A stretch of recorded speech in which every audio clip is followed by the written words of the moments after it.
તમારે એક ડગલું સામે એમ કહો છો કે ખામાં એક સંતને જોઈએ એક ડગલું તમે ભરો તો એક યજ્ઞનો ફળ તમને પ્રાપ્ત થાય.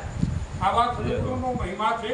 આ જ્ઞાનની વાત આવી છે, પણ આપણે તો બેઠા છે ને ઊભા થાવ નહીં તો મગરનો અવતાર આવશે તો કે અજગરનો આવશે. પેટી હેડી હેડીને આખી જિંદગી રખડે થાય.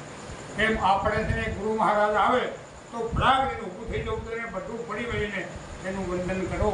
એ આપણે હમણાં ના કીધું કે ગુરુજીને આવે તો વારાના નવ વારે વારે. એમ સદગુરુના મહિમા એવો છે કે 8 પોર ગમે આ શરીરને ફૂંકી નાખો ને તો પરમાત્મા ના મળે એવા સહેજમાં આપણને પરમાત્માનું આપણે છે ને એમની પરીક્ષા કરી નહીં અને એમને મારી દીધું છે એટલે આપણને ના મળે. એને થોડી રાહ જોવાઈ દીધી હોત ને. અમારે એક ભાઈ છે ને ગુરુ કરાવવા 28 વર્ષ સુધી જોયું મારી પાસે. 28 વર્ષ સુધી મારી ભાઈ બેઠા મને કે તમે કોણ એ ત્યારે ગુરુ કરાવી દો. હું કીધું મરી જવું ને તાણે આ શરીર પડી જાય તો હું તમને કહેવાનું નહીં કે તમે ગુરુ કરાવો.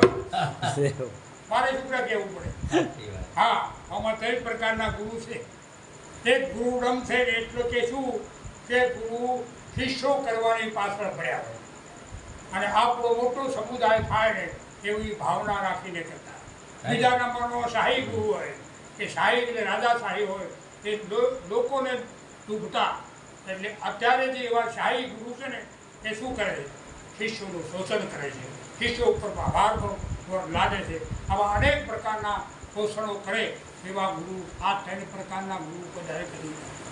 ગુરુથી આપણને પણ કીધું છે કે ગુરુ કર્યા મેં ગોકળીનાર મેળા બ્રજને નાખીનાર ધન હરે ને ધોખો ના હરે. એવા ગુરુ શું કાર્ય કરે? આપણે ગુરુનો મહિમા શું છે કે આ જીવનમાં અને આ સંસારમાંથી મુક્તિનું જ્ઞાન આપે એવા ગુરુ કરાવજો. અને એ કરાવે તો એનું કલ્યાણ થાય. ગુરુના શરણમાં જવાથી થાય. એટલે આપણે તમામ કીધું છે કે આવા દેહને જમવાની જરૂર નથી.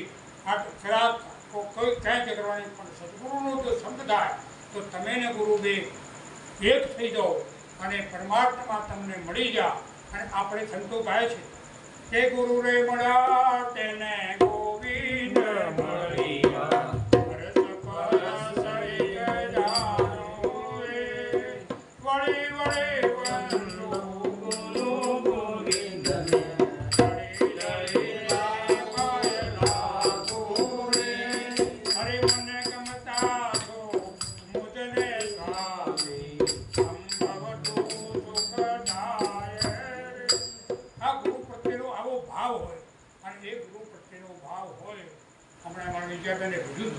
કે અમારે તો ભગવાન બહુ એવી મદદ કરે. અને સાચી વાત છે કે જેવો તમારો ભાવ હોય ને એવો પરમાત્મા છે.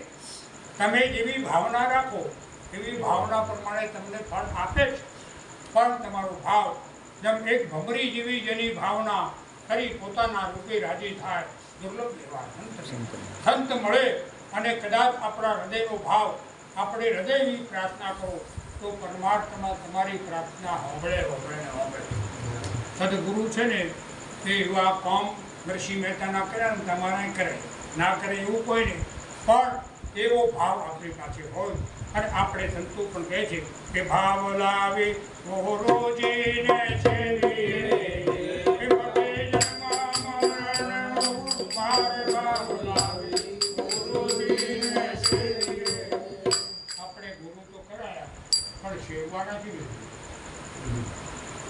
આપણે ગુરુ ખરા પણ સેવવાના જોઈએ. અને અહીં મહાપુરુષો કહે છે કે જેને સેવ્યા સાચા સંત એનું મન અડગ કદી ડગે નહીં.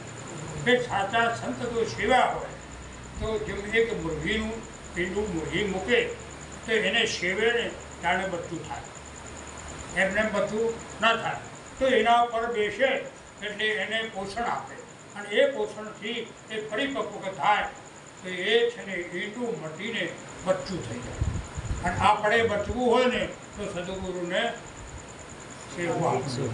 અને સદગુરુ જેને સેવા આપણે કેવું કીધું આવે ને ખવડાવવાનું પીવડાવવાનું સારું નવડાવવાનું ધોવા કપડાં કાપે 25 રૂપિયા હાલવાના એ તો સેવાની તમારી ફરજમાં આવે.